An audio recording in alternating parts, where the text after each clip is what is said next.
Falte ist gepackt und vor uns stehen 4 Tage absolutes Abenteuer. Wir wissen nicht, was auf uns zukommt und alles, was wir zum Leben haben und zum Leben brauchen, ist hier in diesem Boot verstaut. Der erste Morgen hat tatsächlich super gestartet, direkt mit 3 Bissen. Ich hätte es niemals gedacht, aber hier ist er, der erste kleine Spiegler mit mega schönen Farben. Nummer 2. Cooler kleiner Schuppi.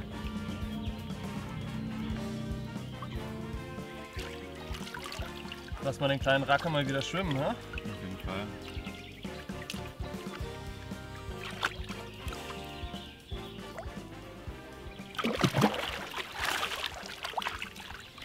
Let's hit this!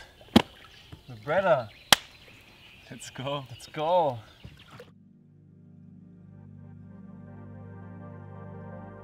Vergangenes Frühjahr brachen Moritz und ich zu einem Abenteuer in uns unbekannte Gefilde auf. Der Winter war kalt und trist gewesen, ebenso das anfängliche Frühjahr und der Hunger nach neuen Abenteuern, unberührter Natur und wilden Karpfen begannen uns zu nagen. So kam es, dass wir ausbrachen und uns mehr als einen halben Monat völlige Freiheit zugestanden. Die Vorfreude hätte nicht größer sein können, schließlich wollten wir nach Orten suchen, an denen es hoffentlich so manche Schätze zu bergen gab und wir jene Freiheit leben konnten, welche vergangenen Winter so fern erschien.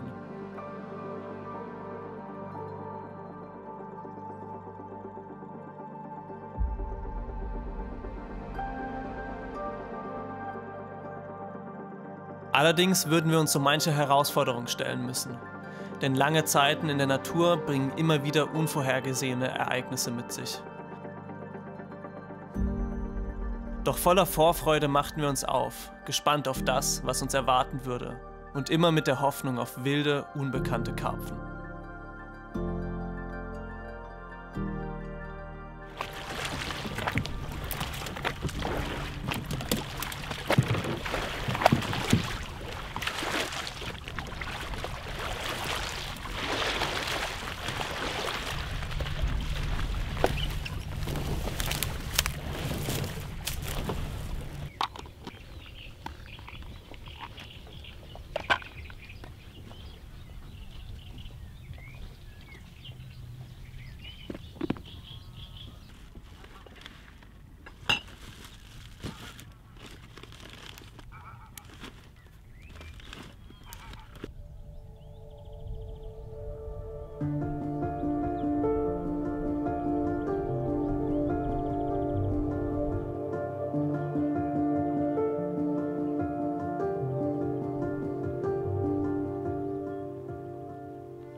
Das sieht ja mal wieder übermäßig lecker aus.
Was soll ich sagen? Wir konnten gestern keine Fische finden und haben uns dann hier in einem großen Flachwassergebiet voll in den Wind gesetzt. Der Wind hat die ganze Nacht durchgeblasen und heute Morgen, im ersten Morgengrauen, bekommen wir einen Vollstart. Ich habe direkt von Anfang an gespürt, dass es auf jeden Fall ein großer Fisch ist. Aber was dann hier hochkam und was jetzt hier gerade vor mir liegt, schaut es euch einfach selber an. Ein richtiges Monster.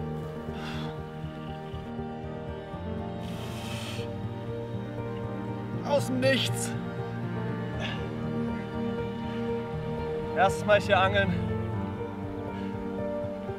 Keine Erwartung gehabt, gar nichts. Eigentlich gestern hier hingesetzt und gedacht,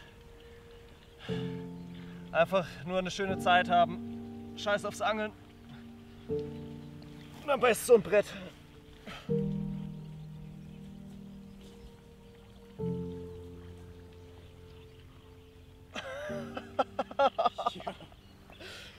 Junge, Junge, Junge.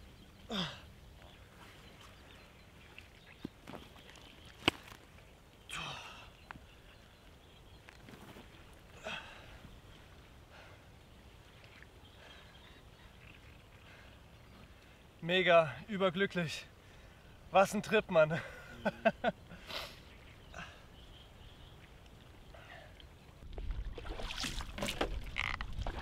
Let's hit this.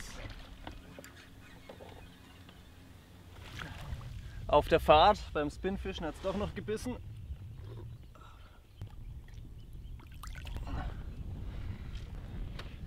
Yeah, nice. Auch wenn wir an unserem ersten Platz vermutlich noch mehr Karpfen hätten fangen können, zog es uns weiter auf der Suche nach Neuem und Unbekannten. Und es hätte nicht besser kommen können, denn der Ort, an den es uns als nächstes verschlug, war einfach paradiesisch.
Ja, der Wind hat wieder aufgefrischt und jetzt heißt es Routen ablegen, hier in der Bucht verteilen.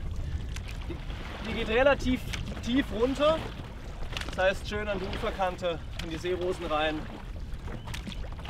Ich bin gespannt, unser Camp ist auf jeden Fall schon mal absolut traumhaft. Selten an so einem schönen Platz gesessen und wenn es jetzt hier noch beißt, ist es absolut nur der Bonus. Nach dem Fisch heute Morgen alle Wünsche und Hoffnungen erfüllt. Von daher können wir uns jetzt mal treiben lassen. Route liegt auch ziemlich gut. Ab geht's zurück ins Camp. Yo, me brother, what are you doing to keep the good vibes? Yeah, right now we just cook, you know, brother. What you cooking, brother? Make the fish with them potatoes, you know.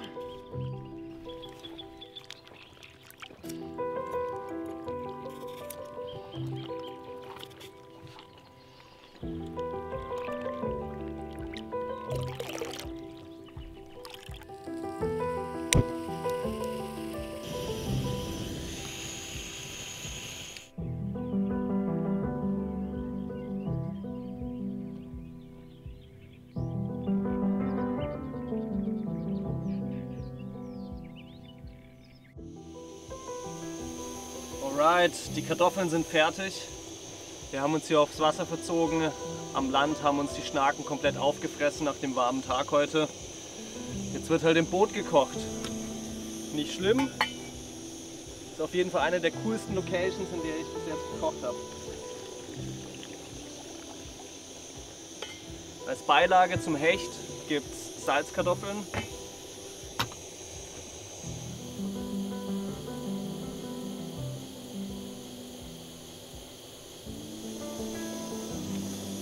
Der Fisch wird kurz gesäuert. Schöner Spritzer Zitronensaft. Eine ordentliche Prise Salz.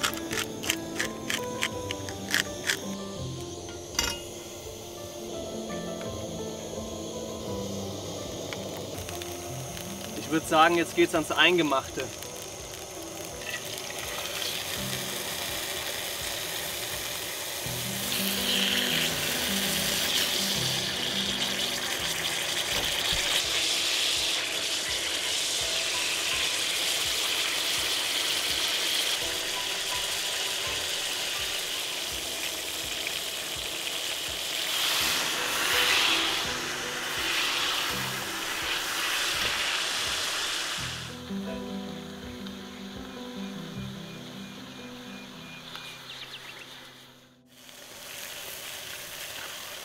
Ich glaube, Moritz und ich sind uns beide einig, dass das hier für uns einfach das wahre Leben ist. Wir sind den ganzen Tag draußen in der Natur, leben von und mit der Natur, fangen uns hier unser Abendessen, hinterlassen niemals Spuren an den Orten, wo wir sind, immer natürlich den Müll mitnehmen und die Natur wirklich wertschätzen. Wir reduzieren uns auf das absolut Nötigste und ermöglichen uns dadurch eigentlich so viel. Denn umso weniger wir dabei haben, umso freier fühlen wir uns. Unsere Handys sind ausgeschaltet und wir sind frei von dem Gedanken, aufs Handy zu schauen. Wir haben keine große Garderobe dabei und wir sind frei davon, uns zu überlegen, was wir uns anziehen. So, Essen ist fertig. Salzkartoffelchen gibt es dazu. Am liebsten würde ich jetzt natürlich eine schöne Flasche kalten Riesling servieren. Heute gibt es dafür mal Tannenzäpfle. Ja, so.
Nachdem wir in den letzten 2 Tagen wirklich nur schönes Wetter hatten, frischt gerade der Wind wieder merklich auf und bringt uns eine dicke Regenfront.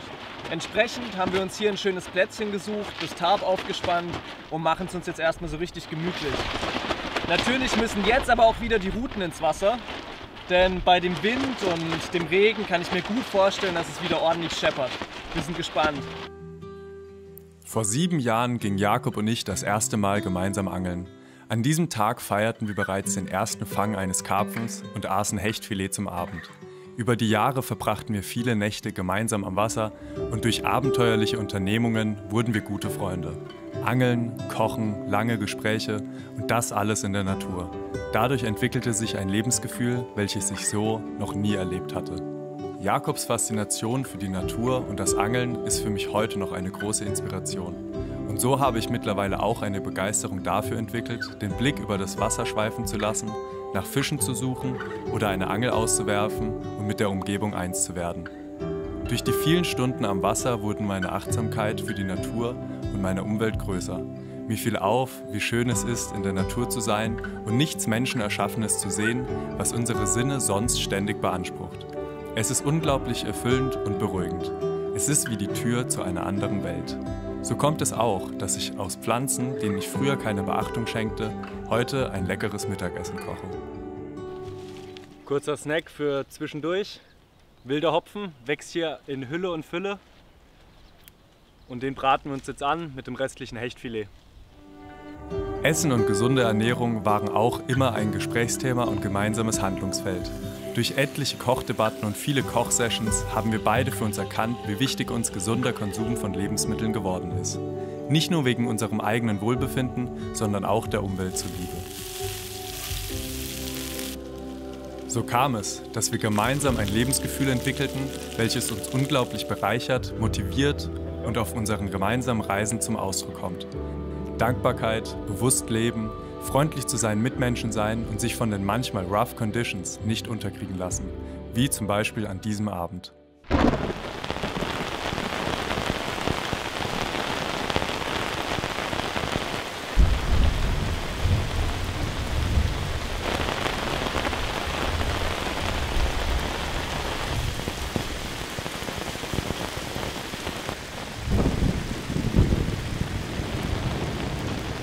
Das Gewitter scheint über uns zu sein. Gerade einen dicken Blitz direkt dort am Himmel gesehen. Die Pasta-Soße ist fertig. Nudelwasser wurde jetzt aufgesetzt. Und ich freue mich riesig aufs Essen.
Ist eine irre Stimmung, total dunstig, kalt geworden und plötzlich bekomme ich einen Biss. Ich stand gerade neben der Route, habe ein bisschen gefilmt. Wir haben uns die ganze Zeit gewünscht, ein Abschlussfisch wäre echt noch schön und hier hat er gebissen.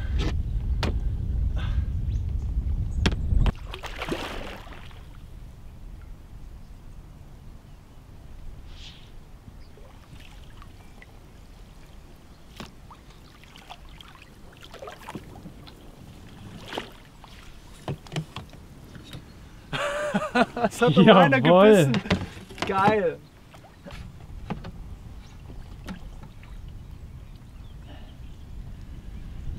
Hier ist er. Kleiner süßer Spiegler. Ich hätte es nicht mehr gedacht. Es ist wirklich kalt geworden. Der Regen hat eingesetzt. Zum Glück haben wir gerade eine regenfreie Pause. Lass mal den kleinen Racker mal schwimmen.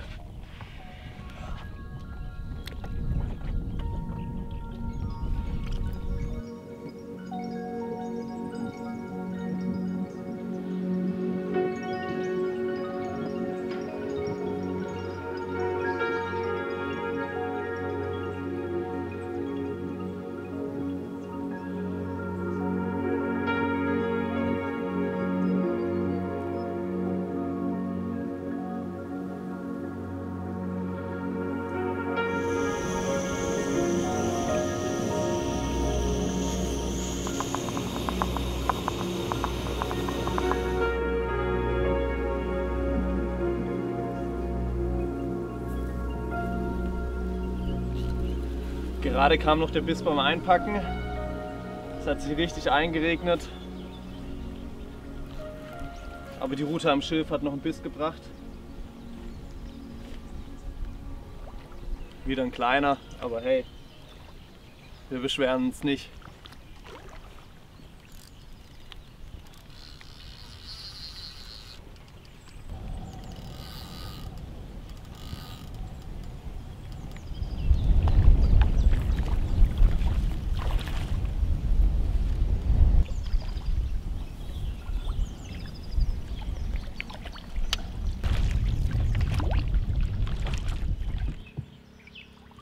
Es hat die ganze Nacht durchgeregnet, alles ist durchnässt und wir haben jetzt endgültig zusammengepackt.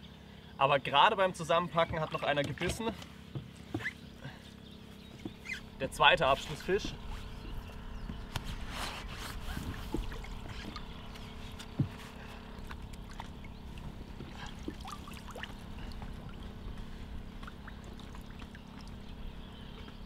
Hier ist er, ein kleiner süßer Spiegler.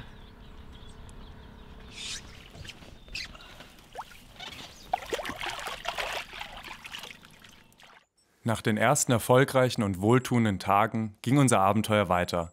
Wir waren gespannt, was wir noch so entdecken würden.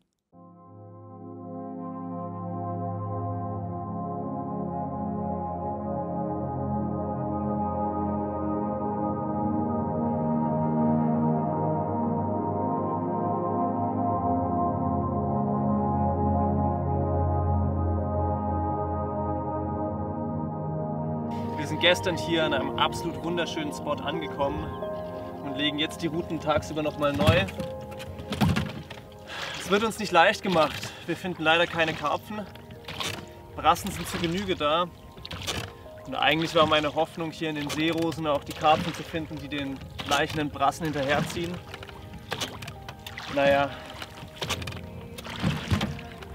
Gestern habe ich extra noch auf extrem lange Rigs gesetzt und große Köder, um ja keinen Biss von der Brasse zu bekommen.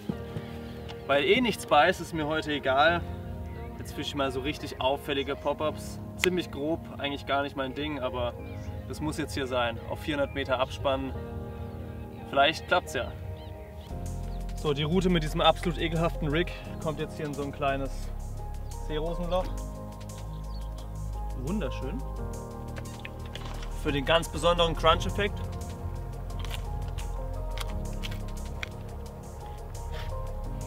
Gibt es zerkaute Tigernüsse. Noch eine Handvoll Boilies. Und jetzt geht es 400 Meter zurück zum Platz.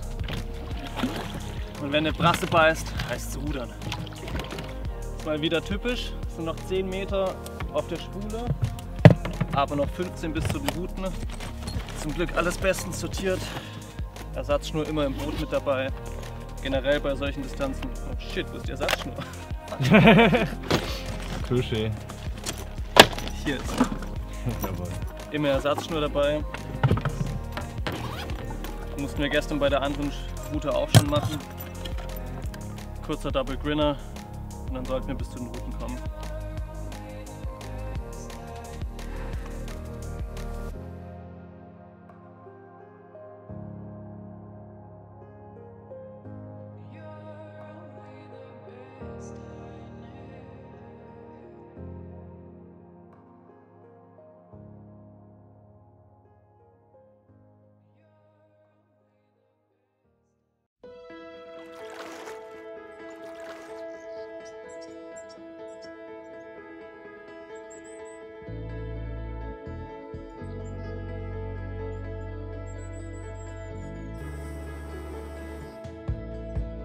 Tage, an denen nichts beißt, gehören zum Angeln dazu. Vor allem auf Reisen wie diesen, bei denen das Angeln ja schon fast mehr dem Jagen gleicht. Jedes Gewässer forderte von uns aufs Neue, dass wir uns ganz an die Gegebenheiten am Wasser einstellten und uns gut überlegten, wo und warum die Karpfen in einem bestimmten Bereich sein könnten.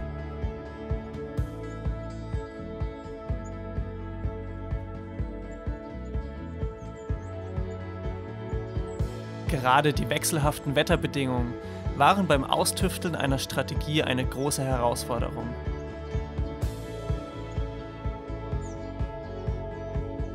So gehört es natürlich auch dazu, dass der Plan manchmal nicht aufgeht. Erst recht, wenn man wie wir an Gewässersystemen angelt, welche mehrere tausend Hektar groß sind und über unzählige Flachwasserbereiche verfügen.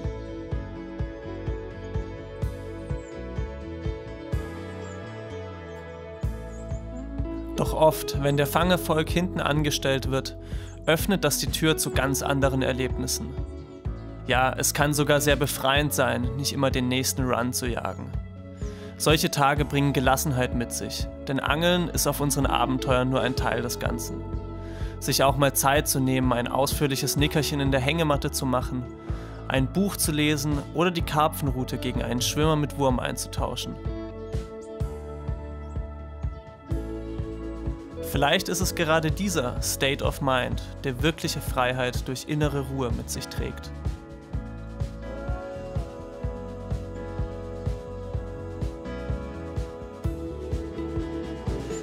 Natürlich, liebe Zuschauende, es ist euch bestimmt schon aufgefallen, wird gerade jetzt dem Kochen besonders viel Aufmerksamkeit geschenkt. Und Moritz machte seinen Kochkünsten an diesem Abend alle Ehre.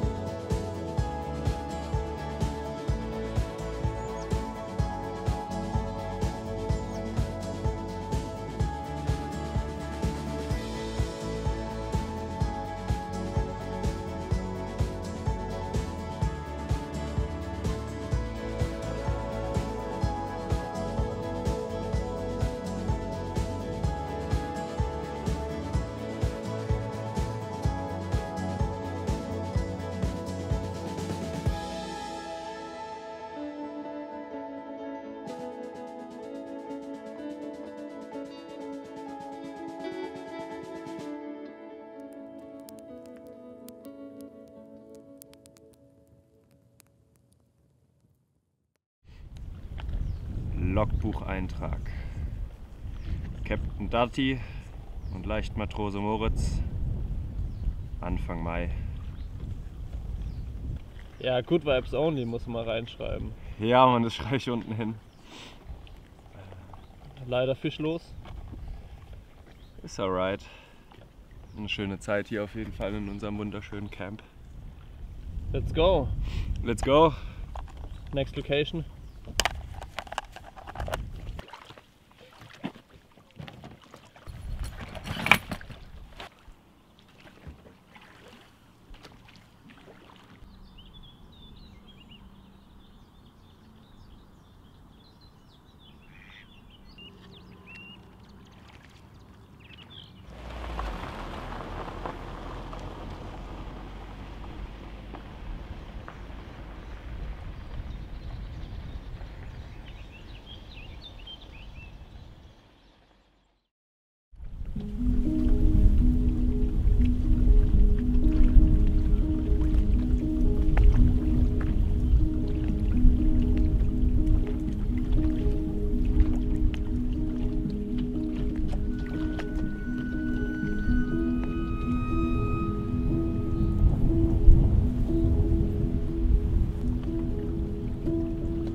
fast bis nach Timbuktu. Aber wir konnten beim kurzen Pitstop direkt 2 Karpfen fangen. Hätte nicht besser laufen können. Und jetzt moven wir an eine neue Stelle. Ich glaube, da wird es nicht weniger windig, eher vielleicht sogar noch windiger. Ab in die Rough Conditions.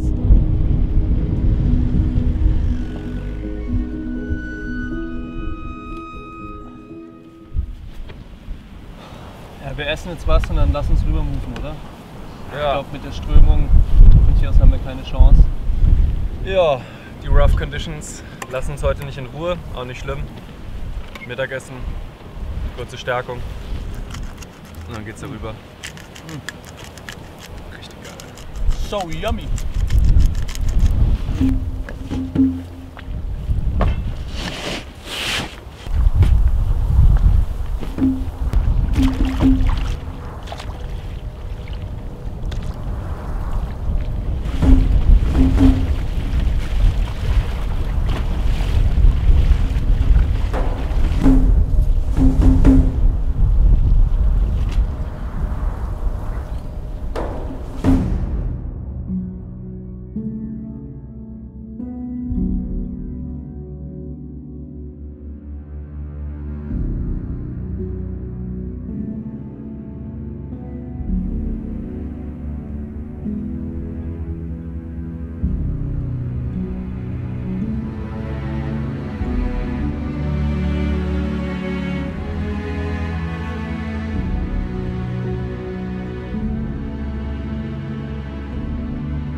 Es kommt gerade echt ganz schön heftig.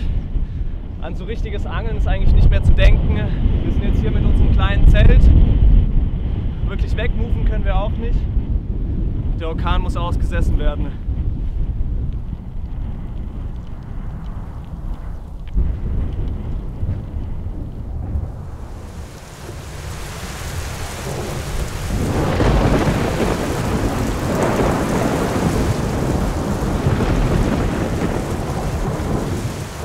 An diesem Nachmittag überraschte uns ein gewaltiges Gewitter und verpasste uns einen Schock fürs Leben.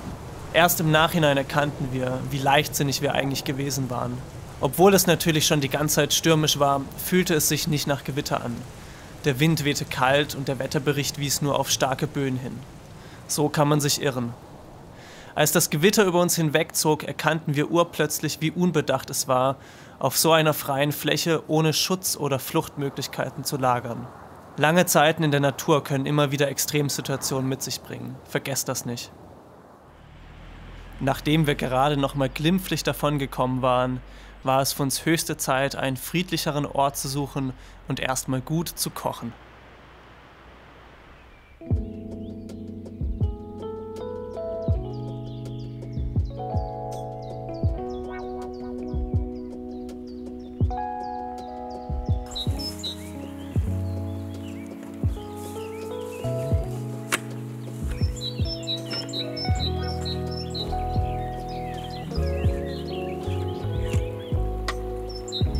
Nach vielen wirklich stürmischen Tagen ist heute die Natur ein bisschen freundlicher zu uns.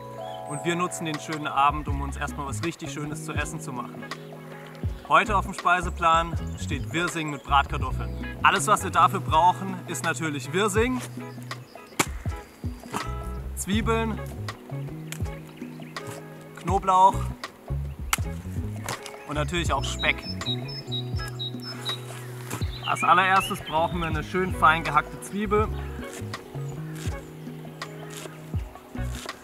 und auch noch 2-3 Knoblauchzehen. An Knoblauch natürlich niemals sparen. Und jetzt dünsten wir den ganzen Spaß erstmal schön an.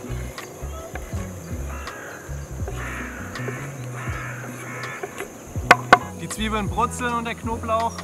Jetzt geht's ab an den Speck. Den auch schön in feine Streifen schneiden. Den Speck und die Zwiebeln lassen wir jetzt ein bisschen anbrutzeln. Und in der Zeit kümmern wir uns um den Wirsing.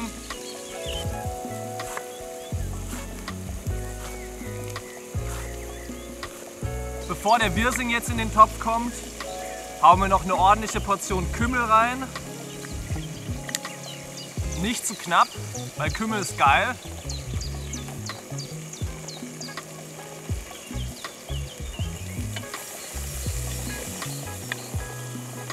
So, jetzt kommt der Wirsing dazu. Eine ordentliche Prise Salz.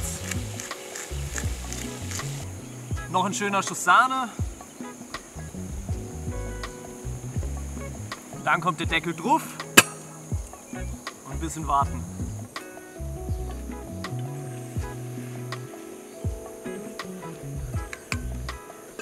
Der Wirsing sieht mir ziemlich gut aus. Jetzt machen wir uns an die Bratkartoffeln.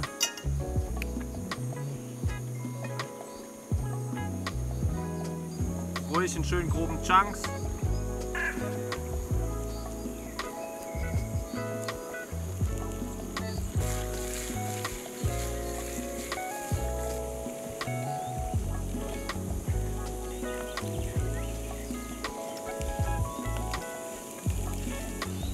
Die Bratkartoffeln sind knusprig, wie sie nur knusprig sein können.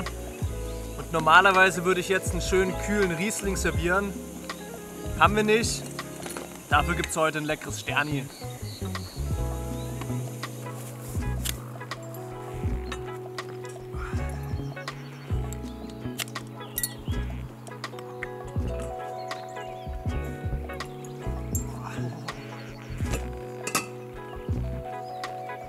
Das duftet gut.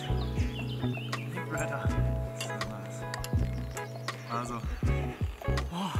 Cheers, Mann. cheers.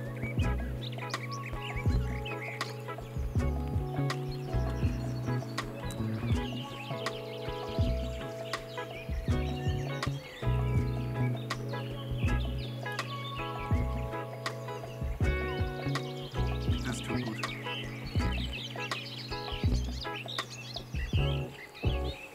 Ey, das ist krass.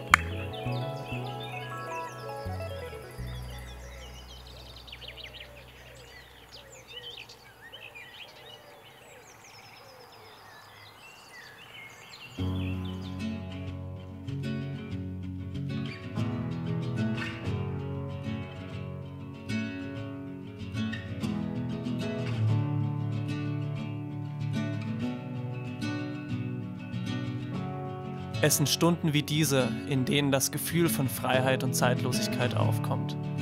Der Takt der Natur zieht uns in den Bann und mit vollem Vertrauen lassen wir uns in diese friedvolle Welt fallen. Sich wieder vor Augen zu führen, wie unglaublich alt die Eichen auf dem Hügel nebenan wohl sein müssen und was sie wohl schon alles erlebt haben. Den Mäusebussard hoch oben bei seinem Flug in den Lüften zu beobachten, im Rot des Sonnenuntergangs zu versinken oder einen Schluck Wasser und einen Apfel als so wohltuend wertzuschätzen.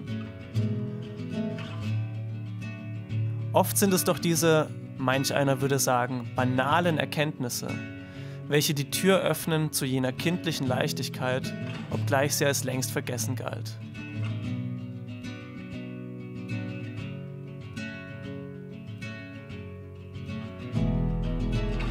Und nicht selten passiert es genau in diesen Stunden, dass heimlich gehegte Träume zur Wirklichkeit werden.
komme nicht drauf klar.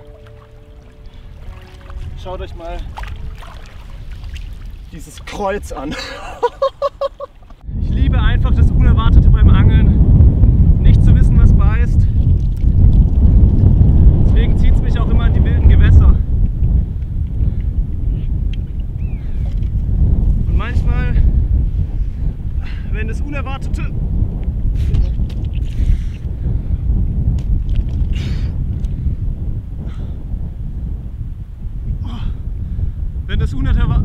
so aussieht, einfach nur sprachlos.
Jawohl.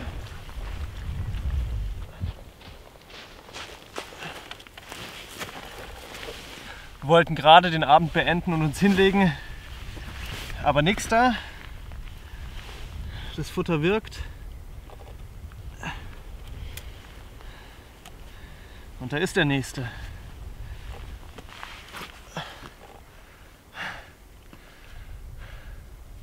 Richtig schöner Schub hier. Früh am Morgen.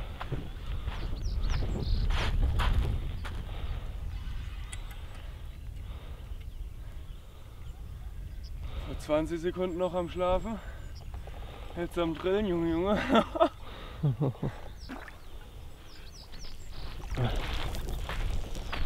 Get him.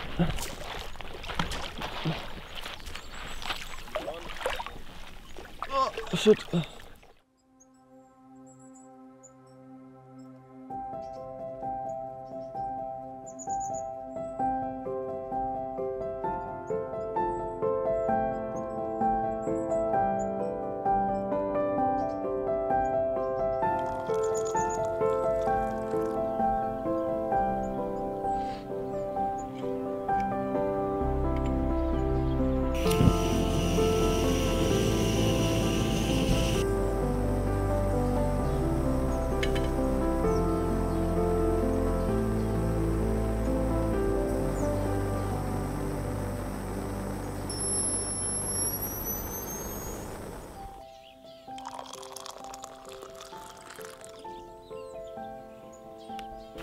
Ah, du warst aber großzügig mit dem Verteilen.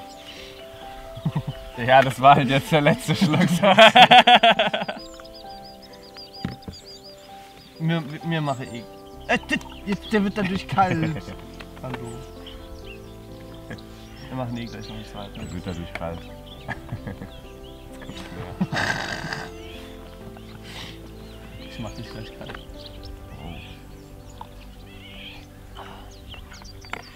Safe machen wir gleich einen zweiten.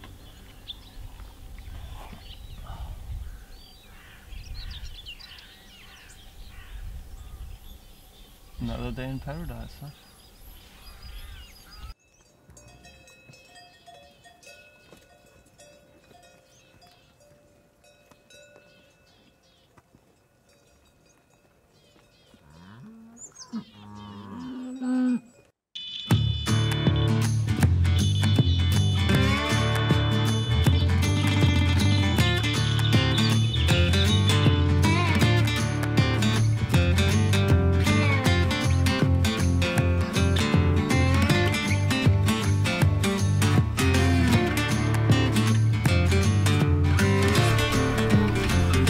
Fühlt sich eigentlich ganz gut an.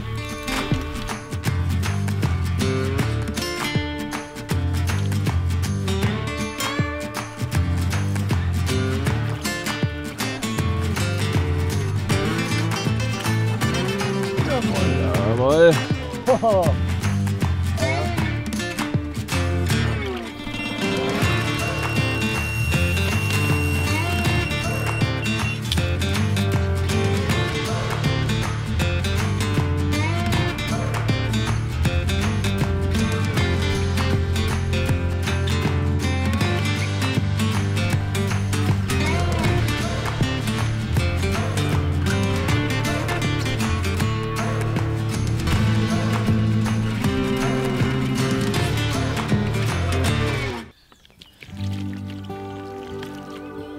Heute Morgen kam es noch mal richtig zackig.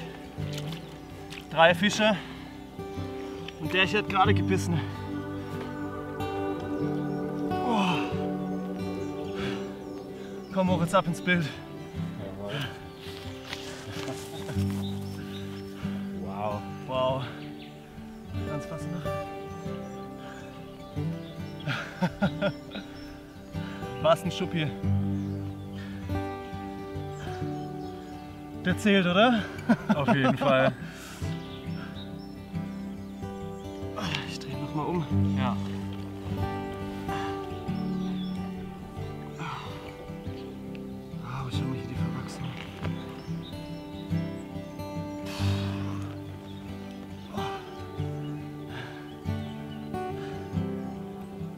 Mega.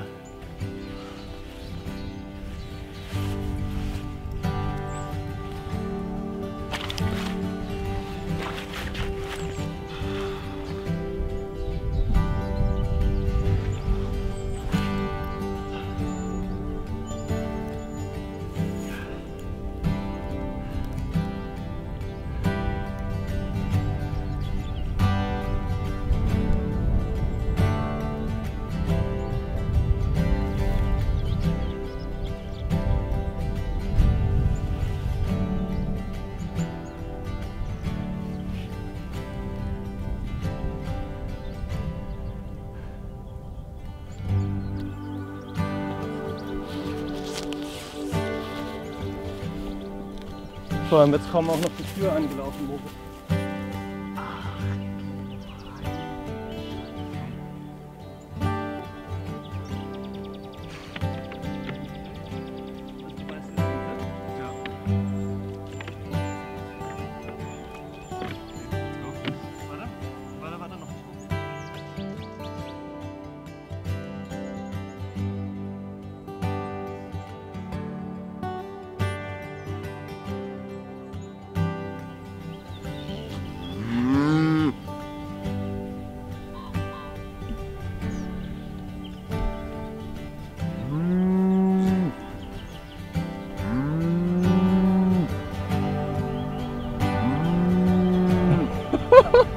What the fuck? Crazy, yo!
Asche.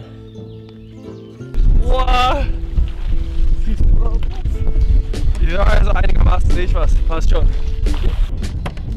Digga, warum sind 2 zerbrochene Faltenbretter im fucking Fußraum? Der Biest kommt gleich. Zickzack. Kupfer. Komm, ess mal dein Porridge lieber. Ich sehe zwar keine Karpfen, aber dafür mein Bam, Alter, Bizeps, Junge. Abendessen, Junge. Smoothie Moritz, wieder mal am Kochen. Egal bei welchem Wetter. Also, das ist ja unser guter Freund Kalle. Gestern haben wir ihn getroffen. Fische sind auch cool. Jakob mag ich nicht. Ha? Und Good Vibes only.